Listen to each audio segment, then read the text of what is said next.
ുന്നതിനപ്പുറമുള്ള കാര്യങ്ങളാണ്. പക്ഷെ ഭൂരിഭാഗം വിദ്യാലയങ്ങളും നന്നായിട്ട് പ്രവർത്തിക്കുന്നുണ്ട്. അവർക്കും അത് കളഞ്ഞു ചാർത്തുന്ന രീതിയിലാണ് ഈ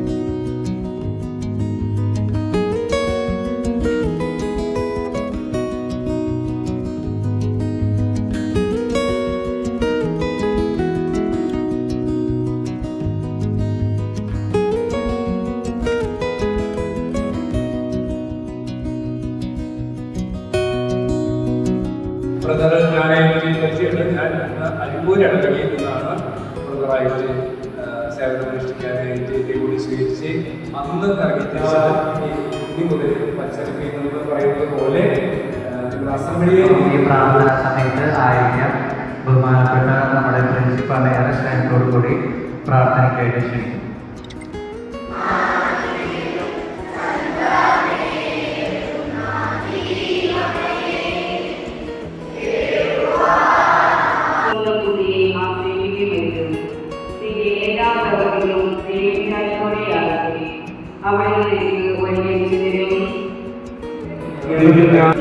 നൽകിയ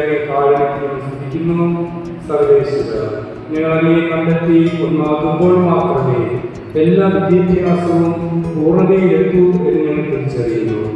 വഴിയും സത്യം ജീവനുമായ യേശുനാഥ, ഞങ്ങൾ കളിക്കുന്ന ഈ ദീപത്തിന്റെ പ്രകാശത്തിലൂടെ അങ്ങേ ദിവ്യപ്രകാശത്തിന്റെ രശ്മികൾ ഞങ്ങളുടെ ഹൃദയങ്ങളിൽ നിറയ്ക്കണമേ. ആമേൻ. ഇവിടെ എല്ലാ വിദ്യാർത്ഥിനികൾക്ക് അങ്ങ് നൽകണമേ.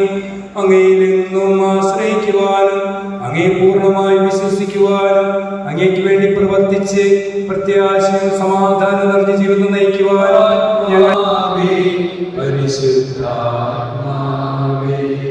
പ്രത്യാശയോടും സ്നേഹത്തോടും കൂടി ഞങ്ങളെപ്പോഴും സൽക്കർമ്മങ്ങൾ ചെയ്യാനും മൂല്യാധിഷ്ഠിതമായ ജീവിതത്തെ നയിച്ച് നന്മയുടെ ദീപമായി തീരാനും അങ്ങ് ഞങ്ങളെ സഹായിക്കണമേ.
ഗുരുവുമായ ഈശോയെയും അവിടുത്തെ പിതാവിനെയും പരിശുദ്ധാത്മാവിനെയും തയ്യാറാണെന്ന് ഞാൻ പ്രതിജ്ഞ ചെയ്യുന്നു.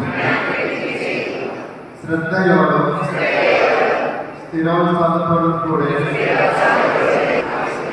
പങ്കെടുക്കാമെന്നും എൻ്റെ ജീവിതം വഴിയായി മറ്റുള്ളവർ അങ്ങയെ അറിയുന്നതിനും സ്നേഹിക്കുന്നതിനും ആത്മാർത്ഥമായി എൻ്റെ മാതാപിതാക്കളെയും വിശ്വാസ പരിശീലകരെയും സംസാരിക്കുന്നത്. നിങ്ങൾ അതുകൊണ്ട് സംസാരിച്ച ഈശോയെ അനാദരവ് കൊടുക്കുന്നതിന് അതുകൊണ്ടാണ് സംസാരിക്കരുത് എന്ന് പറയുന്നത്. ഇതൊരു പാപം കൂടിയാണ്. സാക്രിലേജ് എന്ന് പറയും. വിശുദ്ധ സ്ഥലത്തെ അശുദ്ധമാക്കുന്നതാണ് നമ്മുടെ സംസാരത്തിൽ. ജീവിതത്തിലെ ഏറ്റവും അടിസ്ഥാനപരമായിട്ട് നമുക്ക് ഉണ്ടാകേണ്ടത് ആത്മീയതയാണ്. ഈ ആത്മീയത നമ്മുടെ ജീവിതത്തിൽ ഉണ്ടായാൽ മാത്രമേ നമ്മുടെ ഏതൊക്കെ മേഖലയിലായാലും നമ്മൾക്ക് നല്ല രീതിയിൽ ജീവിക്കാനായിട്ട് നമുക്ക് സാധിക്കും. ബൈബിളിലും 4 സുവിശേഷങ്ങളിലും അപ്പസ്തോല പ്രവർത്തനങ്ങളിലും ഇദ്ദേഹത്തിന്റെ ജീവിതം പരാമർശിച്ചിട്ടുണ്ട്. ഇദ്ദേഹം ഗലീലയിൽ നിന്നുള്ള മക്കളായിരുന്നു. 56 കുഞ്ഞുമക്കൾ മെയ് മാസം 1-ാം തീയതി ഈശോയെ സ്വീകരിക്കുകയും സ്ഥൈര്യലേഖനം വഴി പരിശുദ്ധാത്മാവിനാൽ നിറയുകയും ചെയ്തു. വിശ്വാസ പരിശീലനത്തെ കൂടുതൽ മെച്ചപ്പെടുത്തുന്നതിനായി ഇടവകയിൽ പുതിയ